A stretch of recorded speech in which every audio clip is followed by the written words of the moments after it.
Hello, listeners. It's Trish Hammond here from Transforming Bodies, and today I'm joined by the delightful Deb Farnworth-Wood. Oh, I've got to get that right. And we're going to be talking about ISSADA, which is her new baby. So I don't want to say too much about it. I'm going to let Deb introduce it, but this is really exciting. It's exciting for every woman, every man who uses skincare and wears cosmetics, because this stuff is the bomb. So welcome, Deb. Hi, Tricia. Thanks for having me on the show. Thank you so much for being here today. So tell us, ISSADA, what is it? How did it start? So ISSADA makeup has been around for a very long time, about 14 years or so, maybe 15 now. And it's very much an organic cosmetic range of makeup with high degree of minerals. It's always been mineral based. It's always been anti-talc and beautiful, beautiful products. The key difference in it is that each product contains ingredients that are really good for the skin. So it's kind of makeup, but a bit better because it's got a skincare element as well. Mm-hmm. And it was founded by a beautiful lady called Fiona Neal, and she founded that about 2006, I believe. And she's grown it into a great range. And then in June this year, I bought out the range from Fiona, but she still works with me. She's still the general manager of the company. Mm-hmm. And in November, we're launching ISSADA Clinical Skincare. And that's actually what you can see the banner behind me. This is what it will look like. Loving the packaging. I like the simplicity, and I like I just love, that's my kind of thing. So tell us, because I'll ask you about the makeup again in a second, but tell us about the skincare. So how did what makes this different to what's out there now? So really, a lot of makes have one or two hero products that they sort of live or die by, and then the rest of the products could be quite average. And a lot of skincare ranges are based upon, I suppose, the personal needs or whims of their founders. So you'll see a lot of, when you read the stories of founders of makeup ranges, they'll say, I had terrible acne and I couldn't fix it, so I developed this formula, or I had terrible rosacea and I couldn't fix it, so I developed this formula. And really, I haven't got any of those things. I'm very fortunate. I've got very good skin. And so what I decided to do was develop a range based not upon my own whims, although a couple of my whims came into it when we talk about ingredients. But the range is actually based on what I know customers will buy, and that experience comes from my development and founding of the Australian Skin Clinic franchise, which grew to 60 clinics and treated thousands and hundreds of thousands and millions of clients. Mm-hmm. So it's really based on empirical knowledge about what people want rather than my personal whims. Yeah. And like, I know for a fact, like, it's not like, how many products in the range, do we know that yet? Or yes, so the range is launching with 20 products, and then we've got another 2 or 3 that will be coming out just after Christmas. Mm-hmm. We've got another 6 or 7 in development, so it's 20 retail to start with, plus 10 back of clinic products as well, professional use. Great. So that means that you can go to your your aesthetic clinic and actually have your treatments using the range, and then you can actually buy your take-home range as well. Yeah, and we've taken that one step further. So ISSADA as a brand is used by makeup artists, by beauty therapists, by aesthetic clinics, and by spas. So we've tried to develop a range where we've got something for everyone. So if we've got highly trained diploma level staff in a clinic, then they all want obviously the most active of ingredients. But we've also developed some products which are more suitable for the spa and the softer treatments. So we've tried to cover both. Mm-hmm. And we've also done it so that you can move through. So if you've got, for example, a beauty therapist who's not worked with active ingredients before, they can start with the lower range, and then they can build up to the medium actives and then the stronger actives and more potent products later. Okay, so basically, like, a beauty therapist can have the beauty therapy range, and then you may have a dermal therapist who uses a bit more active range, and then you've also got the range that you can take home, and then you've got the top end. Exactly. Yeah. Okay. Oh, fantastic. That sounds so exciting. I can't wait. Now, do we know roughly when that's going to be available? So, strictly speaking, it should have launched in June, but COVID hit. So we had We had a few catastrophes. So first of all, the original manufacturer of the bottles we were talking to ceased production of cosmetic skincare bottles and went purely into producing hand sanitizer bottles. Mhm. So we were a good few months down that project at the time. We had to suddenly find a new manufacturer. So it was delayed for that reason and a couple of others. The products are, at the moment, we're just finishing the manufacturing of the actual range, and we're just waiting for the bottles, which should start arriving next week. So we are hoping that the availability will be the first or second week of November. Right. And so from what I can gather, just by having learned about it, is the fact that both ranges, just by the fact that you're evolved, like innovation is your number one, or it seems to me to be your number one priority. So how do the two tie in together, or do they tie in together? Because I know really you've got to have good skin for the makeup to look good, don't they? Like, is it kind of been Right. like that? It does. I mean, really, it's the next step. So even back in the days of my original clinic, before we launched the franchise, we had makeup in that clinic. And in fact, that was how I met Fiona, through looking at makeup.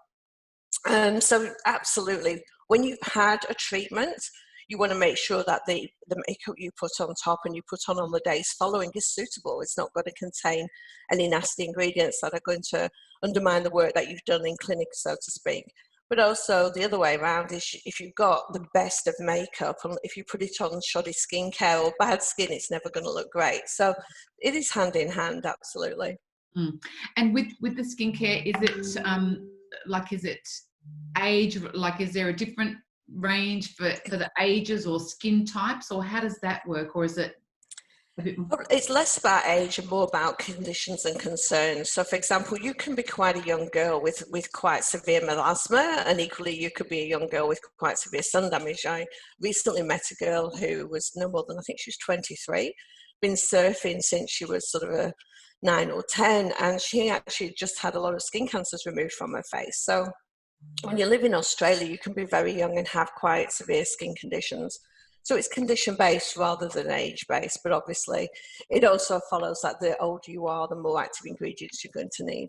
Okay, awesome. So it can take you through from the age of like teen years through to like 80s, basically. Yeah, absolutely. And especially our acne range is developed for, age sort of 10, 12. Children are younger and younger now presenting with acne. So there's no kind of first stage, but really from presentation of acne and hormonal skin concerns right up till we're dead. And I know something that's really important to you was, is basically, environmental, and the fact that, it's sort of like you wanted it to be good for, good for nature as well. Can you tell us a little bit about that? Yeah, so I've got several sort of, I suppose, in my thinking. Says, first of all, the cruelty-free. I've always been anti-testing on animals, particularly for something that's a cosmetic gain to us. And so it's all cruelty-free. We've got nothing that's tested on animals. We joke that we test on the humans. We care less about them. But believe me, the staff volunteer all the time. Yeah. We also want sustainability. So as far as practically possible, we're using organic and natural ingredients. Things like our packaging is recyclable, sustainable. There are some ingredients in skincare, though, that are almost impossible to get, from sustainable sources, and we've limited those as far as we possibly can. Mm-hmm. Yep, that's so good, because I think that moving forward, I think that's what people want as well. They want to know that something's been, ethically sourced. The recycling bottles is just a big one for me, because I won't buy anything nowadays if it's not recyclable. And the fact that you care about the animals, I love that too. Yeah, I mean, look, that's been a hobby horse of mine for years, and it's even before I was in this industry. So for those that know me, I'm relatively like 15 years now, new to this industry, but this isn't where I started out. And even in the years prior to that, I was always anti-hurting animals. I'm an absolute animal lover. Yeah. So obviously those ethics had to continue through. And in the original ISSADA products, there was 1 or 2 ingredients in there I wasn't happy with. So we're at the moment talking, developing formulas that don't have them in. Yeah. Fantastic. And so tell us about the makeup. So we've talked about the skincare. So tell us a bit about the makeup. So I know, like, just from looking at the colours and the story that we've done as well, it's like a massive range. Like, is there anything that it doesn't have? To be honest, yes, there's lots of things it doesn't have. But I think what I suppose the strength in Fiona's development of the makeup range, and I don't take credit for this because this was Fiona's work, she was very pedantic and still is very pedantic about the quality of the ingredients and the quality of the products. So she has never had talc in her range. So, recently L'Oreal and such like have said they're not going to use talc anymore, but ISSADA's been talking about that for 15 years. Highly mineral based, so beautiful triple milled mineral powders. We've got the range of mineral baked through to mineral powders and rice powders. So really every skin type, whether you've got an oily skin, a dry skin. Our liquid foundations are beautiful as well. We've got soft coverage and light coverage for those who don't want that heavy caked on feel, and then we've got a heavier version for those who do like that caked on feel. So she's tried to very successfully pull together a range that meets all those needs, and the products actually come from all over the world, mostly Europe, Australia, but she's not settled anywhere. So if she tried products that were not good enough, then she didn't have them. It was that simple. And no matter what cost, price, benefit or deal the supplier wanted to strike, if it wasn't good enough, she wouldn't take it on. And that's great. I think that's a great ethic. Yeah. And I think one of the things that really appeals to me about it as well is the fact that it's good for your skin. Do you know what I mean? So you're not going to put makeup on that's bad for your skin. I was talking to a girlfriend a couple of days ago, and she actually never takes her makeup off ever. I know, I can't. I'm like, really? She just doesn't take her makeup off ever, which is, I know it's unheard of because I just can't even breathe if I don't take my makeup off. But the fact is, like your skin can still breathe with the makeup on there. It's not like it's not like the older style makeup where it sits on there like a layer. It's like it's almost doing your skin at the same time. Like, can you tell? Yeah, it is. I mean, the thing with minerals is they do allow your skin to breathe, and they also allow sweat to escape through them as well, so that you're not trapping in sebum and sweat beneath the surface. Obviously, if you go for the heavier makeup and the more you apply yourself, some of the girls I know put liquid foundation on and then baked and goodness knows how many other things on. The more you put on, the more chance you've got, obviously, of trapping things beneath the skin. But in normal everyday use, this is really great stuff, and it does allow your skin to breathe. The comment about not taking your makeup off, interestingly, I was guilty of that too until I moved to Australia. And when I bought the original Australian skin clinic, the girls used to say to me, you need to take your makeup off better, because often I'd arrive at work with yesterday's mascara still intact. so it's not as unheard of as you think.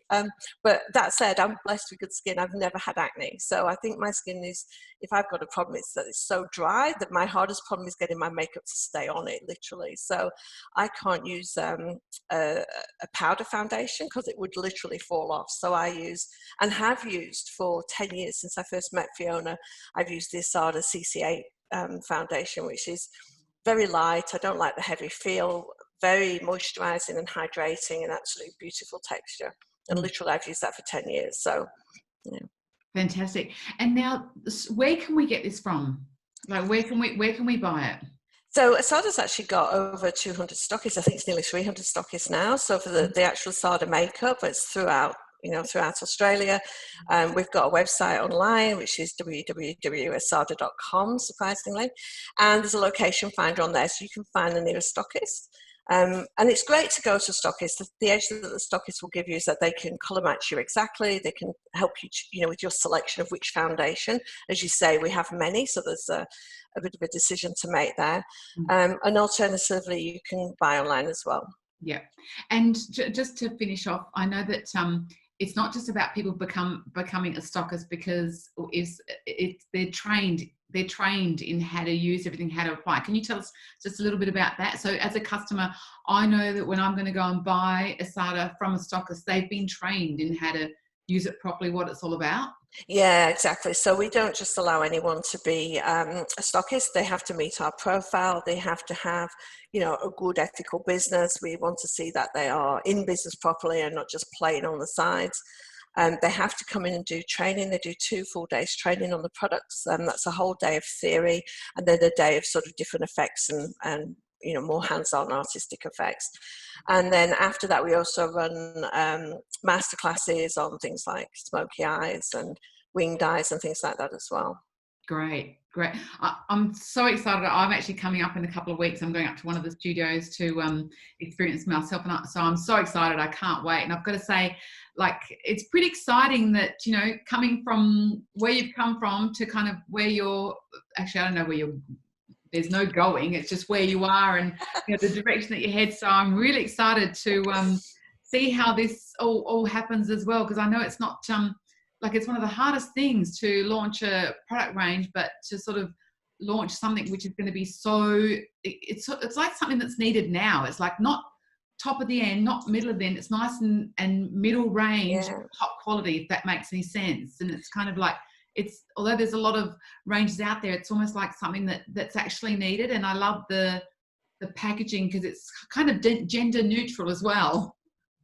Yeah, I mean, that was really important for us, is that it was gender neutral, because we do have a lot of a male following, and even in makeup we have quite a number of male clients. So the skincare particularly is an area where I didn't want it to be all girly, and there was a temptation. Pink's fashionable, you've got a pink background, I've got a pink shirt, and there was a temptation to go down that route, but we decided we'd go for something that was perhaps a bit more ageless and would last longer, not look horribly out of style in, say, 2 or 3 years' time, because changing packaging is a huge process for any company. It's not as easy as you think. And in fact, we've just gone through a logo change for the makeup. So this is the new logo behind me, but of course it's in reverse for you, I think. Is it back to front to you? No, it's back to front to me then. Yeah. So the new logo is clear lines, and one of the concerns that we had was, you know, how fast we could move that new logo into the stockist. But I've actually been quite amazed how quickly we're going on. Just every new stock item going out at the moment is pretty much going out in the new logo.